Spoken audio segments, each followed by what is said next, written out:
On est donc sur l'exploitation du GAEC Béliard, donc à Montflovin dans le Doubs à 900 mètres d'altitude. On a une exploitation laitière en lait AOP Comté et Mont d'Or.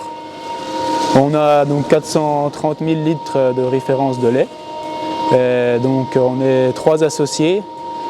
Donc ma mère qui est salariée à temps partiel aussi sur l'exploitation. On a fait le choix d'investir dans des robots d'alimentation, de raclage, notamment pour faire face à une diminution de la main-d'œuvre l'année prochaine, enfin cette année, en 2022. Donc mes parents partent en retraite, donc on va être plus que 2 associés sur la ferme.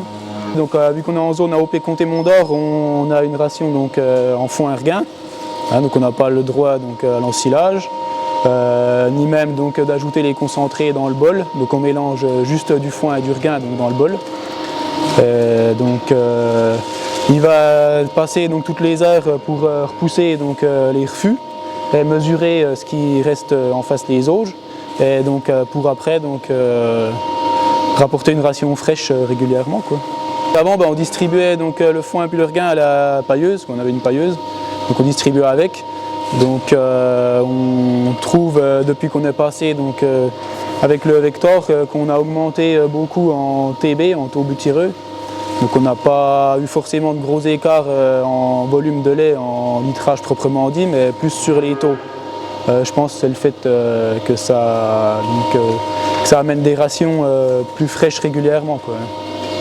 On distribuait 2 fois par jour, donc une fois le matin et puis le soir, après la traite. Donc on mettait deux gros repas, quoi. Donc il y avait des gros volumes de foin.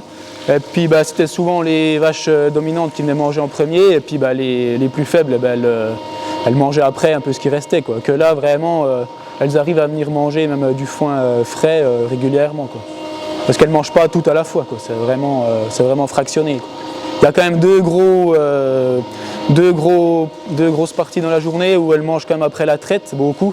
Mais voilà, elles mangent, ça dure pas longtemps, quoi. Ça dure une demi-heure, après elles partent se recoucher, et puis après c'est un cycle, il y en a toujours une quinzaine qui mangent, et puis voilà, quoi. Avec le robot d'alimentation puis de paillage, on gagne à peu près, faut compter 1h45 par jour, quoi, que ça nous gagne pour la distribution du foin et puis de la paille, quoi.